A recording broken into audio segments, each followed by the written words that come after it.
What is up, Woodshop? Long time no see, right? I think it's been about a month.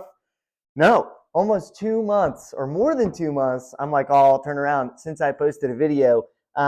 We've been busy, man. I've been traveling for work. Got back from work and then had to get back into the groove.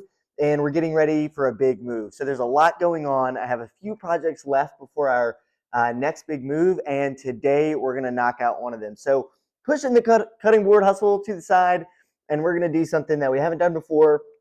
We are going to do a wall-mounted display. It's the best way I can describe it. It's for a local organization that reached out and asked if I would build a custom display for them to put within their organization's headquarters building for some I don't know, cultural, can't find the right word. But anyways, that's what we're going to do today. So I had sort of creative freedom. We went through a couple different designs, and this is the one we decided on. Posted up on the screen now. I was originally going to do walnut wood. That's why the wood's a bit darker in the actual picture design. But when I got to my local lumber spot, they only had, they just didn't have any walnut. So I had to pivot. We're going to go with sycamore today. I've never used sycamore, and working on something other than a cutting board, I can use different grains that I couldn't in a cutting board. So today we're going to go with some nice figured sycamore. It'll be a pretty easy build, so I'm going to time lapse through a lot of it, a lot of straight edges. What we're going to do though to put some flair on it is some rounded edges on the router table. We're going to use a French cleat for a mounting system, and then eventually we'll have to get a router template to route the words into the top. So a lot of new stuff, a lot of similar stuff. My biggest worry is that the wood is not going to be flat enough once I plane it. There will be cups or bows that will prevent me from getting the nice straight rails, which is what I want. So more to follow. I look for the straightest wood I could and then let it acclimate in the shop under the humidity conditions here for about a week. So we'll get going. Let's cut it down to size. We're going to make our kind of trays first, the ones that are lined up on the rails. Let's get at it. Hey, so I wanted to highlight here what I'm doing, and so I have this rough sawn lumber, and when I picked it up from the lumber mill, I actually asked for a straight edge to be put on one edge of each board. The lumber mill uses a sawmill to do this. I don't know what to call it, and it works okay, but it's not as straight of an edge that I'd like to have. And so what I did was I ran that straight edge against the fence and then just barely shaved off the opposite edge, and that gave me what I found to be the truest, straightest edge. So it's a good technique to use if you're buying rough sawn lumber to get a straight edge without having to use a joiner.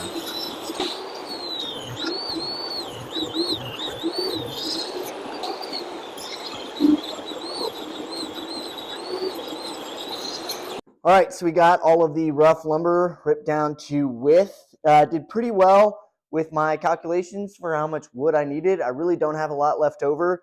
And I think I would have had exactly enough if I had been a little bit more disciplined about which boards I was cutting and taking some pre-measurements. I always just kind of like, the blade curve, it'll be fine.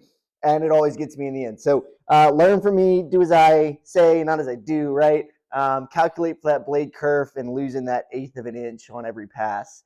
But anyways, so what we're going to do is we're going to go ahead and plane everything down to 3/4, and then I'm going to make one tray, one rail to see kind of how it all comes together. So that's what we're going to get after. I got a little too eager and completely forgot I had to cut everything down the length first, so here we go with the miter saw. And this is where having the T-track and those stop blocks make it so easy to make exact, repeatable cuts.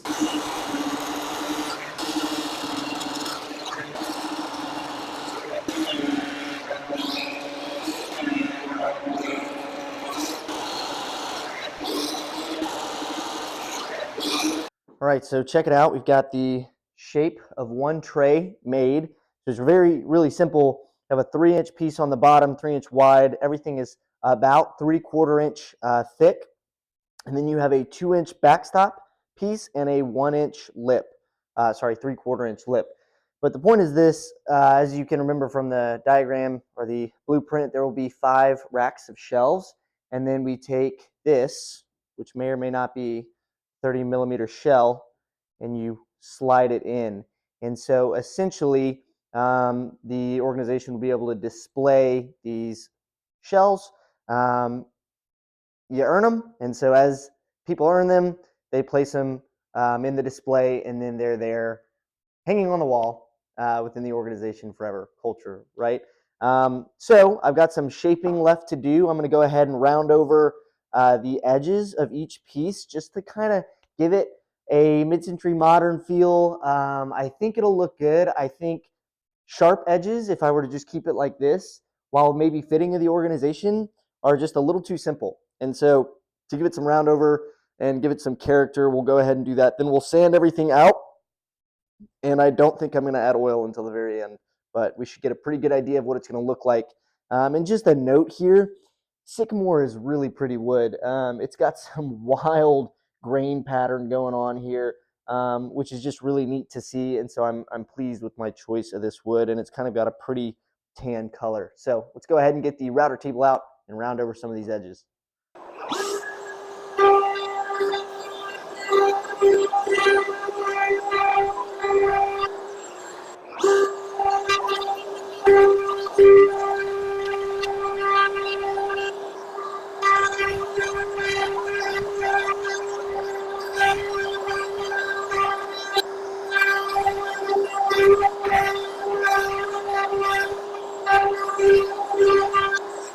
All right, this is looking pretty rad. I'm pretty about it. So the roundovers came out really well, and I think once it's all glued up, because I have that roundover in there, it's going to make it look like one solid piece of wood that was kind of carved into this tray design. And I'm super pumped about that. I think that's going to look like, I'm telling you, really gnarly. And I think it's the perfect amount of space for these shells because they're going to have some laser engraving done on them. So that was my goal, right? You wanted to be able to see as much of the shell as you could while still being able to kind of keep it firmly in place, and you definitely can. So super happy about that. I think it's pretty cool. So I'm going to go ahead and sand these down with the random orbit sander, and then I'm going to go ahead and get ready to join them with some glue, and I guess I'll use brad nails. All right, so really critical here is to line everything up as best I can. This is the kind of solution that I've come up with. It's not a great one, but it's the solution I've got. So we're going to take these clamps. We're going to clamp. Okay, anyways. So I'm going to put a bead of glue, then I'm going to clamp it down, and I'm going to brad nail it and hope that everything lines up really well.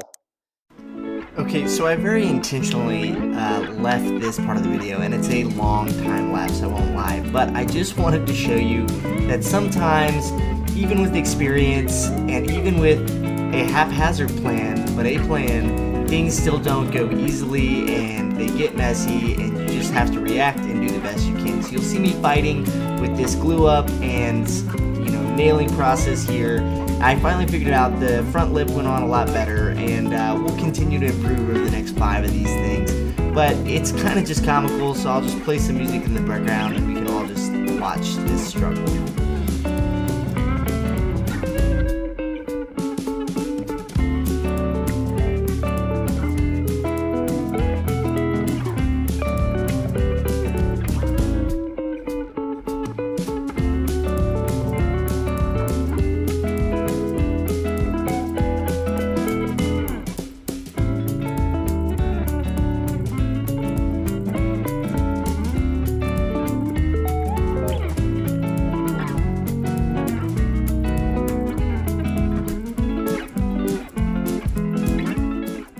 All right, so got everything glued up, and it's more than dry.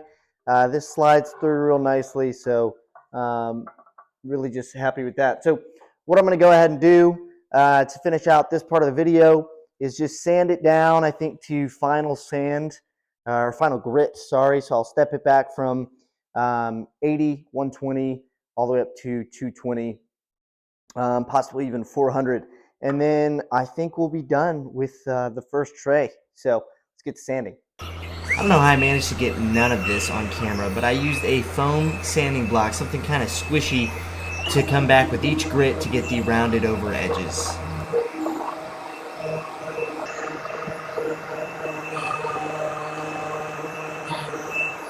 All right, so a whole day's work here to get one rack made, and we've only got 5 more. So I think that's going to be the end of this video. I'm going to do this build in parts, 2 or 3 parts, not sure which yet.